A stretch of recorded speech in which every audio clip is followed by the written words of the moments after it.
में न वोट देने का नंबर आएगा।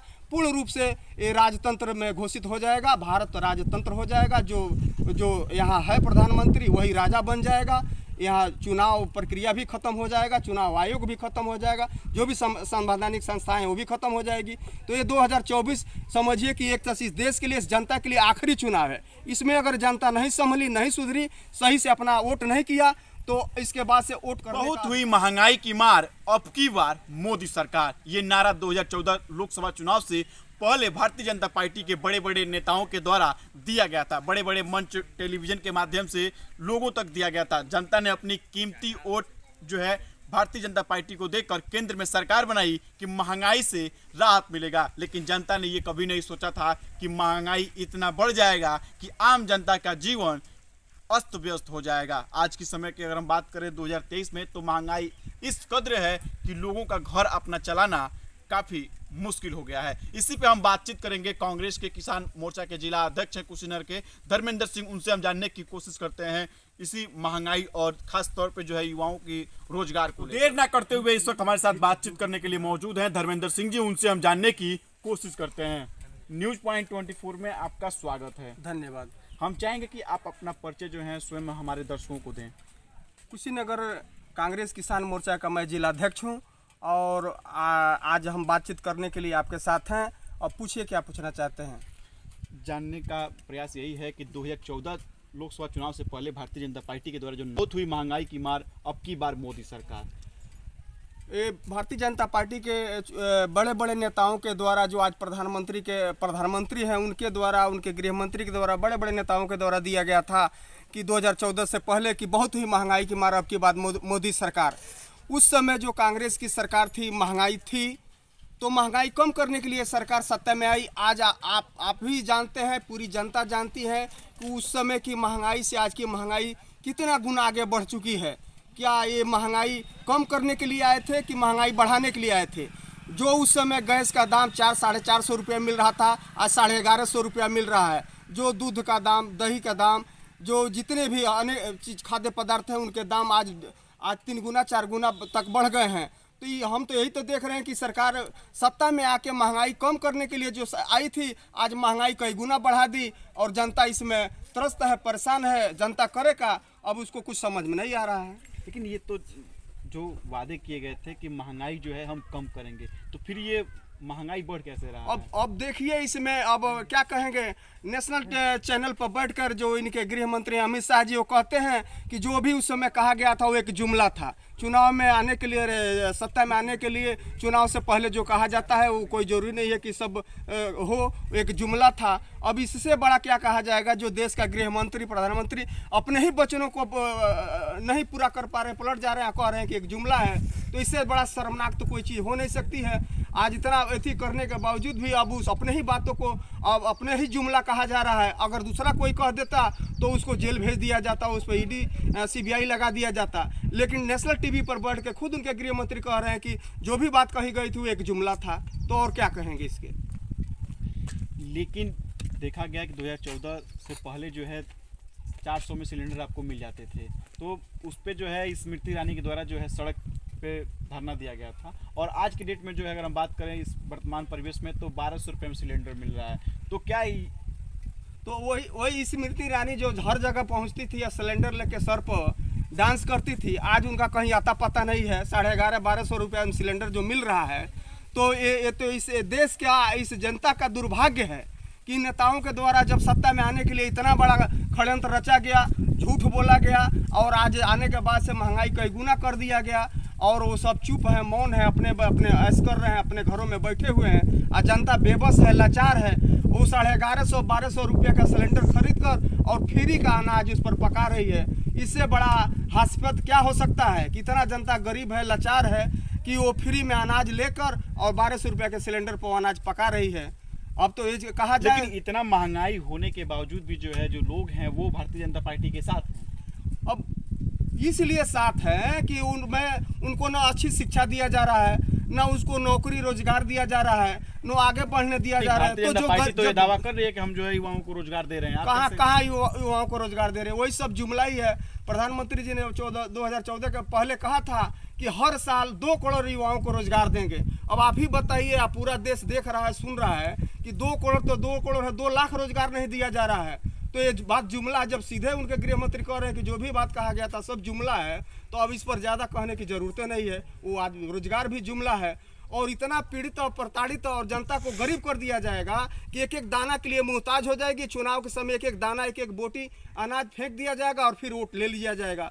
जब वही उस घर परिवार, गरीब घर परिवार का लड़का पढ़ लिख के आगे जाएगा, नौकरी सर्विस करेगा, कमाएगा अच्छे से, तो अब सोचेगा, विचारेगा, वो आगे बढ़ेगा, वो परिवार आगे बढ़ेगा, देश आगे बढ़ेगा। लेकिन आज न देश आगे बढ़ रहा है, न यहाँ के किसानों को, युवाओं को, गरीब लोगों का विकास हो रहा है, न वो आगे बढ़ रहे हैं। अब मजबूर है। मजबूरी में क्या है, बढ़ते को क्या नहीं चाहिए, थोड़ा अनाज दे दीजिए तो उसको ही वो लोग बहुत समझ ले रहे हैं कि चलो भाई खाने को तो कम से कम मिल गया। तो रोजगार दिया जाता, तो मान लीजिए किसी घर का भाई सरकारी सर्विस में लग जाए 50,000, 60,000, 1 लाख, किसी गरीब घर का लड़का अगर कमाए तो उसको 5 किलो अनाज की जरूरत लगेगी। वो तो बहुत लोगों को अनाज दे सकता है। लेकिन यहाँ गरीब बनाया जा रहा है, अमीर अमीर बन रहा है, गरीब गरीब बन रहा है। गरीब बना रहेगा और इनकी सत्ता चलती रहेगी। ये थोड़ा सा बांट के और गरीबों का वोट लेके अपना राज करते रहेंगे। लेकिन जहाँ चुनाव हो रहे हैं वहाँ देखा जा रहा है आपके पार्टी के पक्ष में तो जनता नहीं है। देखिए, जनता मजबूर है, लाचार है। पहले बात, कुछ संवैधानिक संस्थाओं का दुरुपयोग भी किया जा रहा है, जैसे ईडी हुआ, सीबीआई हुआ। चाहे अब तो भाई सब कहने के लिए कहेंगे कि भाई, लेकिन चुनाव आयोग में भी है कि भाई उनके नेताओं के द्वारा उनके रैलियों में अगर हो रहा है तो कोई बात नहीं। अगर कोई दूसरा दल ऐसी कर रहा है तो उस पर तुरंत कार्रवाई हो रही है, तुरंत उसको सीबीआई से लगा दिया जा रहा है। जैसे कांग्रेस को जितने भी और क्षेत्रीय दल हैं, जो विपक्षी दल हैं, उनके केवल उन्हीं के घरों में पैसा, उन्हीं के नेताओं के पास पैसा है, 2 नंबर कमाई उन्हीं के घर आ रहा है। बीजेपी के नेताओं के घर में, बीजेपी के इतने पूरे देश में अभी 70 साल कहते हैं कि कांग्रेस ने राज किया। 70 साल में पूरे देश में का जिलों में बहुत में उसका कार्यालय नहीं बना, लेकिन पूरे 7-8 साल के अंदर में पूरे देश में हर जिलों में लग्जरी कार्यालय बन गया। ये पैसा आया कहाँ से? लेकिन कोई पूछने वाला नहीं है। जो पूछेगा उसको भाई अंदर कर दिया जाएगा, उस पर सीबीआई लगा दिया जाएगा, उस पर ईडी लगा दिया जाएगा। तो जनता दुखी है, पीड़ित है, परेशान है, चुप है, लेकिन समय आने पर उसका भी जवाब देगी, इसमें कोई दो राय नहीं है। लेकिन अदर स्टेटों में अगर चुनाव हो रहे हैं तो वहाँ पे भी देखा जा रहा है भाजपा की जीत हो रही है। भाजपा की जीत हो रही है, लेकिन अब ये बहुत दिनों तक आप कैसे, कौन से समय का बहुत दिनों तक ये चलने वाला नहीं है। जनता, एक सीमा होता है, अब सीमा से जब अति हो जाता है तब उसका अंत भी होता है। अब बीजेपी का हारने का, उसका डाउनफॉल का समय आ गया है। अब देखिए, जो भी अब आने वाले समय में, चाहे विधानसभा का चुनाव हो, चाहे लोकसभा का चुनाव हो, जनता एक सीमा तक बर्दाश्त करती है, उसके बाद उसके विपरीत अभी 3 राज्यों में विधानसभा का चुनाव हुआ है, वहाँ पे भी खास तौर पे जो है कांग्रेस पार्टी की उस तरह से स्थिति नहीं बनी। वहाँ देखिए, वो क्षेत्रीय दलों का विशेष वर्चस्व रहता है, वहाँ राष्ट्रीय दलों का कोई विशेष नहीं है। भाजपा का भी जो 2 राज्यों में छोटा छोटा राज्य है, कम सीटें पाकर क्षेत्रीय दलों के सहयोग से सरकार बना ली है। लेकिन आने वाले समय में जैसे कर्नाटक का चुनाव हुआ, चाहे अनेक बड़े बड़े राज्यों का चुनाव हो रहा है, असली अग्नि परीक्षा भाजपा का इसमें होगा और इसके बाद से लोकसभा का चुनाव में होगा। जनता एक सीमा तक ही बर्दाश्त करती है। इनका जो जुमला रोजी रोजगार, जो भी किसान है, युवा है, बेरोजगार है, सब इतना त्रस्त है, परेशान है।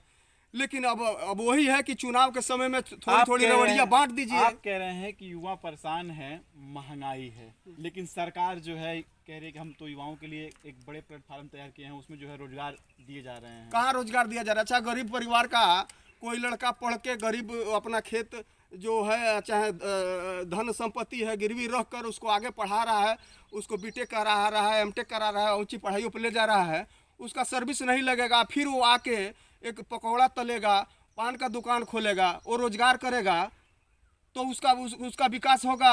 धन संपत्ति बेच कर उसके माता पिता पढ़ा के कहाँ तक कहाँ पहुँचाए। उससे बढ़िया कि वो बिकता नहीं और शुरू में ही पकौड़े का कारोबार करता।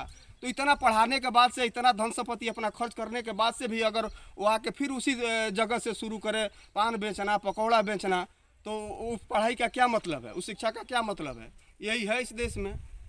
2014 लोकसभा चुनाव से पहले भारतीय जनता पार्टी अपने लिए आई थी या जनता के लिए आई थी? हम तो यही कहेंगे कि जनता का वादा करके भारतीय जनता पार्टी 2014 में जो वादा की थी कि हमारे आने पर अब सरकार में आएंगे तो महंगाई कम करेंगे, बेरोजगारी कम करेंगे, लेकिन ना महंगाई कम हुआ ना बेरोजगारी कम हुआ।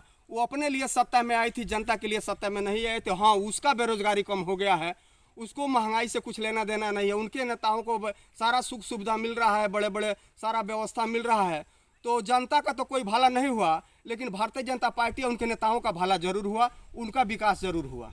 कैसे? जैसे देखिए, जो भी उनके नेता हैं उनके वहाँ देखिए बड़े बड़े लग्जरी गाड़ियाँ हैं, बड़े बड़े बंगले हैं, मकाने हैं, जगह जगह उनका कारखाना है, फैक्ट्रियाँ सब लग रहा है, तो उनका तो विकास हुआ, लेकिन जनता का कोई नहीं विकास है। जनता का तो जहाँ तक विनाश हुआ, जनता गरीब से और गरीब होती गई। आज ये हालत हो गया है कि उसको 5 किलो 10 किलो अनाज न दिया जाए तो भूखे मरेगी।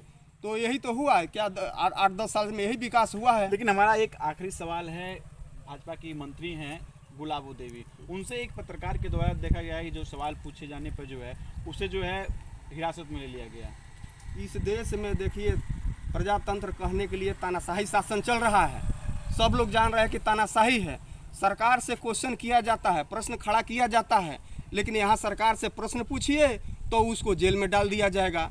तो बहुत ऐसे लोग हैं कि पूछ नहीं रहे हैं, अंदर अंदर सब लोग दम घुट रहा है, लेकिन कोई क्वेश्चन नहीं करेगा, कोई प्रश्न नहीं करेगा। प्रजातंत्र में प्रश्न किया जाता है, लेकिन प्रश्न करने पर आज उसको जेल में डाल दिया जाता है। तब समझ लिए कि प्रजातंत्र है कि राजतंत्र है। हमारे देखने में तो ये लोकशाही राजतंत्र ही चल रहा है, प्रजातंत्र नहीं चल रहा है। तो क्या लग रहा है कि 2024 में होने वाले लोकसभा चुनाव में जो है जनता इस बार भारतीय जनता पार्टी को मुंह तोड़ जवाब देगी?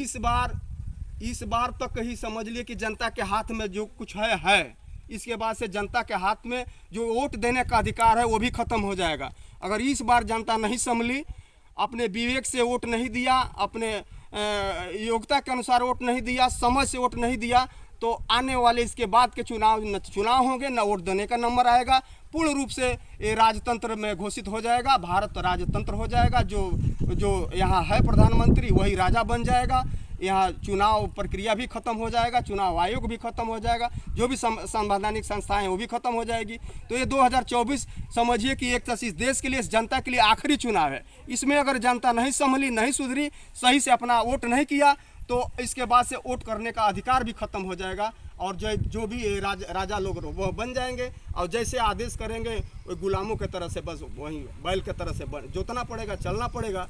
तो हम तो यही जनता से अपील करना चाहेंगे कि ये आपका आखिरी चुनाव है, इसमें एक बार समझिए, अपने विवेक से मतदान करिए।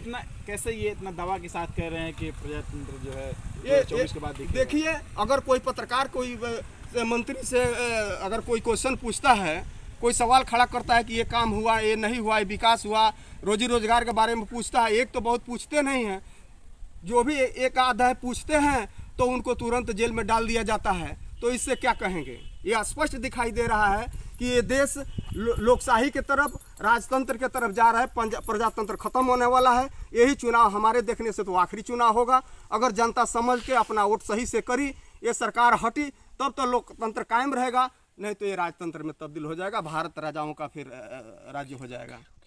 जैसा कि आपने देखा कि किसान मोर्चा के जिला अध्यक्ष धर्मेंद्र सिंह से जानने की कोशिश किया, तो उन्होंने बताया कि जनता के लिए ये आखिरी चुनाव है। 2024 में अगर जनता चाहती है बदलाव हो, तो 2024 में जनता को कांग्रेस पार्टी को वोट देना पड़ेगा, तब जाके जो है यहाँ बदलाव होगा, नहीं तो यहाँ पे राजतंत्र लागू हो जाएगा और जो सत्ता में बैठे जो मठाधीश हैं वो जो है राजा बन जाएंगे और फिर से जो है आम जनता को जीना दुश्वार हो जाएगा। अगर जनता चाहती है तो बदलाव हो, तभी जाके इस देश और इस प्रदेश और जाके जो है लोगों को खुशहाली मिलेगी। ताज़ा खबरों के लिए आप देखते रहिए न्यूज़ पॉइंट 24। मैं सोनू कुमार गुप्ता, कुशीनगर।